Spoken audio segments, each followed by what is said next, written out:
Hey everyone, Jim Fitzpatrick. Thanks so much for joining us this morning. The Florida Automobile Dealers Association is gearing up for its second Hall of Fame induction ceremony happening November 7th in Orlando, Florida. So today we're joined by Ted Smith, president of the Florida Automobile Dealers Association, to give us an inside look at what we can expect this year. So Ted, thank you so much for joining me on the show. I know that you guys do an incredible job with with your entire team there putting an event like this on, and it means so much to the dealers there in Florida. So give us an update. How are things coming together? Well, they could not be better. We're so excited. After last year and watching how people reacted to our ceremony, we're like, oh my gosh, how did we hit another one out of the park like we did last year? We had 300 attendees. We were at the Four Seasons Hotel. Wow. We had this fabulous moderator. I think he was the reason for the success. Good. I think he was. You know who that was? He did an incredible. I was there. I was just amazed with the job that he did. For those of you that don't know and you're watching going, what are these guys talking about? Ted was nice enough to ask me to MC the evening, and we had a lot of fun, and it was a first-class event, and inducted some of the biggest names, I think, in retail automotive right there that are Florida dealers. So thank you for that, and we're coming back again this year to help you kick off another great event. So we're looking forward to that. This time, Bridget is joining me on the stage, which we're excited about, and I'm going to let her do the heavy lifting because she's better at this than I am. So. Well, you're both great. We're so excited. So many folks called me, talked to me after last year's event and said, could you have gotten a better moderator? And I said, no. And they said, we know. We thought he was fabulous. Well, so you hit it out of the park just like you do every day in your network. Stop it. Thank you very much. I don't think you could look any better than you do today in that jacket, but in a tux, man. In a tux, it's a whole new deal, right? Well, thank you very much for all those kind words. I'm going to call you every day before I start on the air here. I'm feeling great. But talk to us. What was the impetus behind starting the Hall of Fame? What was it's a great idea, and I think it gives back so much to the community and recognizes those outstanding dealers that have done just an outstanding job. You know, Jim, have you ever gone to a funeral of somebody that you knew in an industry or maybe even a friend, and you hear all these accolades about that person, and you sort of send them on their way to their future life, and you think, golly, wouldn't it have been nice if we'd have told this person how wonderful they are while they're living? Yeah, true. So that was the real impetus. I'm so fortunate in my job. I get to work with dealers. I've been doing this for a while now. Yeah.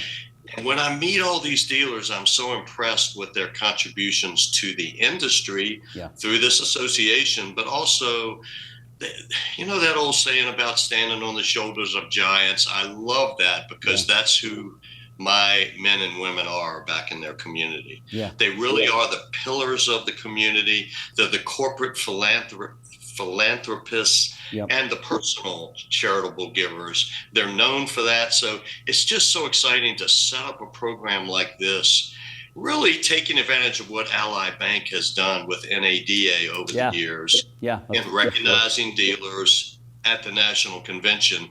We just sort of looked at that and said, you know what? Let's bring that home.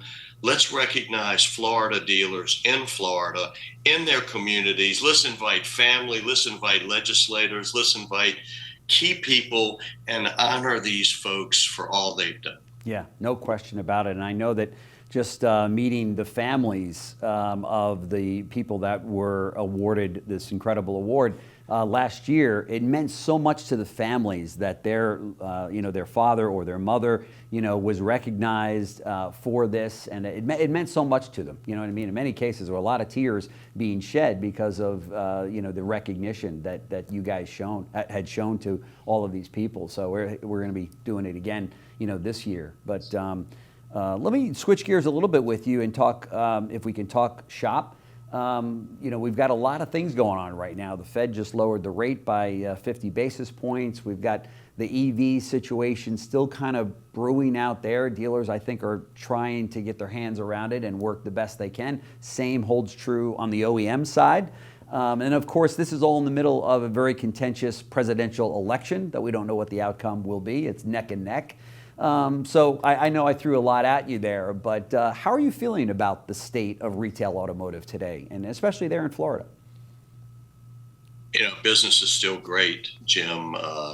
My dealers are really still driving the economy here in Florida. Remember, it's a $110 billion industry here. Wow. So we're always just completely optimistic about what's happening.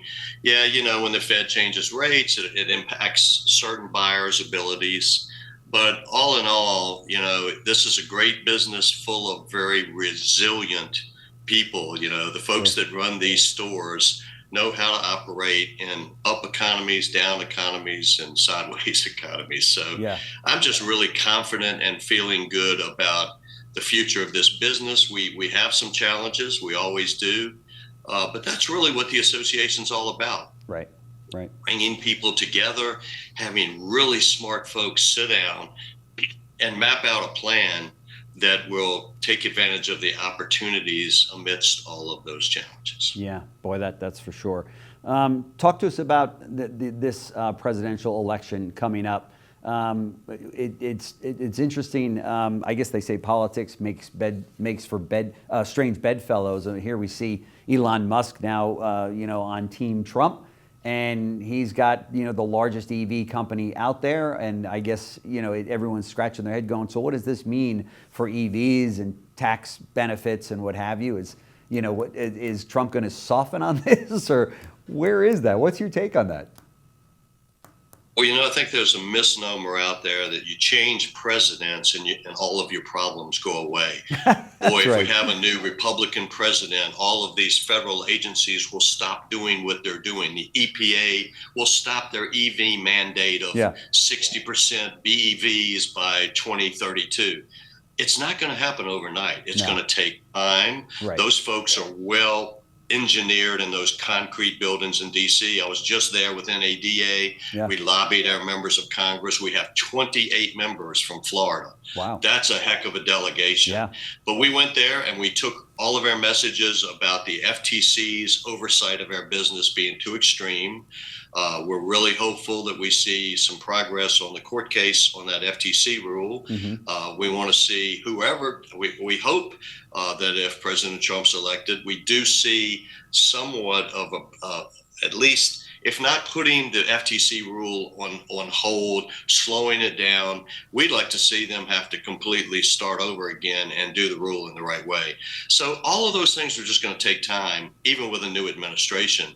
But certainly without a new administration, we fear what that might look like under another leader. Yeah, for sure. Let me ask you this. Looking back at 2024, what are your proudest moments there for the association and for the dealers in Florida? Well, we're really excited because in the 23 session, which set up this great last calendar year, we were able to work on some legislation that made it clear that the franchise system is the best system for selling cars in Florida, and that OEMs, neither OEMs or their affiliates, their subsidiaries, companies they buy, can enter into the automobile retail business in Florida. Mm-hmm. We cinched that up by saying neither an OEM or its subsidiary or affiliate can be directly in the business of selling vehicles, indirectly in that business. They can't buy another company and get into the business. That was a really, really important situation for us. And the bill passed, so we now are proud that when we look at OEMs like VW, who have not announced whether they're going to use dealers or not use dealers, we know in Florida, and I've communicated with my DMV, they shouldn't get a license unless they've got dealers on board. So that's, I don't know what could be bigger than maintaining. It's huge. That really is. There's no question about it. And then of course all of these other companies that will be coming in and flooding because they're all looking at how VW is going to handle it with Scout and others, and that just opens the door. And I think that's what's happened kind of around the country. Even when Tesla made their big debut, and it was you had car companies going, oh well, if they can do it, we can do it, and it just kind of paved the way. But so kudos to you for getting that accomplished and getting that done in Florida, because that really needed to be done for sure. It needs to be done all over the country. Certainly wasn't me. It was a team of dealers, my leaders, a lot of really good work done at the ground level with members. And that, that's a wonderful thing about having dealers. This whole Hall of Fame notion is to recognize dealers. Well, legislators already recognize the value of dealers back home. Sure. And it was very clear when we said to them, hey, it's okay for Tesla to operate because they've never had dealers in Florida. We're not attempting to block Tesla or Rivian or Lucid.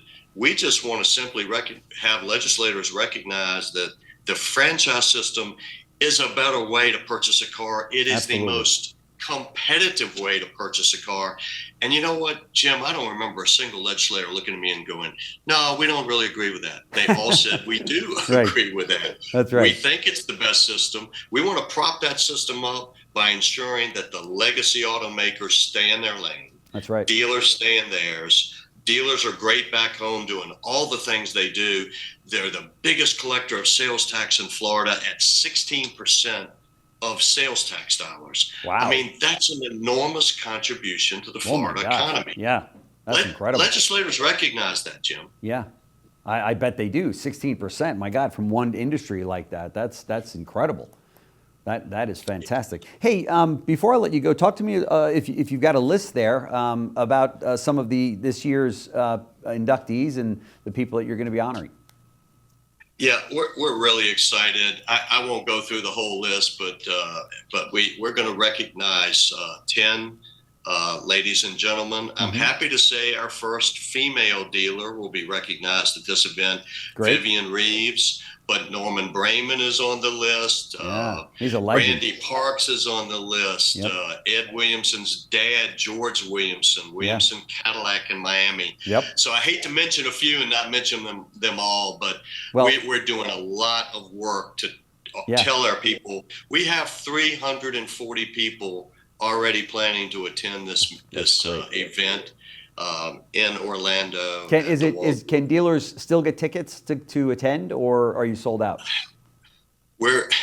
I think we may be sold out of rooms, but we're trying right now to expand the room block. Yeah. And certainly we could put people in other places. The event will be at the Waldorf Astoria. Yeah, beautiful property. As you know from last year, it's going to be red carpet, bright lights. It's going to feel like it's our version of the Emmys and the Academy Awards. Sure. And when you watch these folks walk down, they are introduced and they walk from the back of the room to the front. And we talk about them. There's just nothing better than that, Jim. I know. It really is. It is like the Oscars or the Grammys, and to have those people light up the way that they do, and to be honored like that, and feel the love in the room and the recognition there's nothing like it. We're showing some video of it right now, and it's a world-class event. There's no question about it. You guys do a first-class job, and to knock it out of the park like that on the first one was really something. So I know that you got a lot of accolades on that and a lot of great press about doing it. So I think you've really started. As you recall, it was kind of incredible. It's like Florida's big, so we really don't have a state annual meeting. Very difficult to do in a state this large. Sure.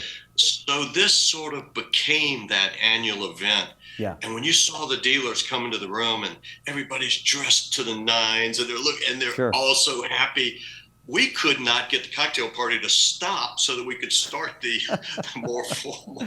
It was hard to get people to stop talking. They were so excited about being together. And that just was the whole theme of the evening. And we're looking forward to that same kind of thing. And if you don't mind, I'd like to just say, there are some sponsors that help make this possible. Yeah, go right ahead. We've got the Spectrum Group. Yep. We've got Dealer DMV. Ally Bank is helping us at the highest level. We have a host of other sponsors, but without the big boys, that would be difficult to do an event like this. It takes a lot of time, energy, and dollars to put this on. We're showing Ted Smith, president of the Florida Automobile Dealers Association. Thank you so much. Thank you on behalf of the Florida dealers for fighting the good fight every day for them. And then, of course, thank you for joining us on CBT News to talk about this incredible event that's coming up. Thank you so much. Looking forward to having you MC this whole show with Miss Bridget. Yeah, Bridget will. I'm telling you, she's getting all ready for it. I'm gonna let her do the heavy lifting. I'm gonna sit in the audience and not really. Can't wait to see you guys. We'll do it. It'll be fun. Thank you so much. Thank you so much.